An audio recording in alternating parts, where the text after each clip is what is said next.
जदि आम गोटे पात्र नहीं हंकट दही नहीं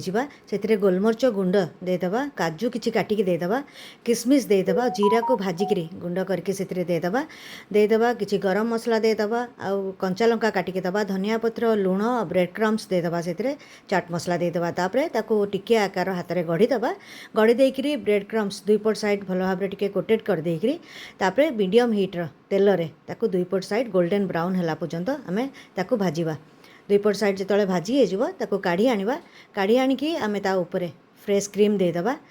अल्प टिके फ्रेश क्रीम दे देकरी तापरे सर्व करवा तो आम बहुत जल्दी गोटे दहीर कबाब रेडी करदबा आपण माने थरे ट्राई करके देखंतु केमती बहुत बढ़िया टेस्ट केमती लागला कमेंट माध्यम रे निश्चय जणेबे हमर दही कबाब।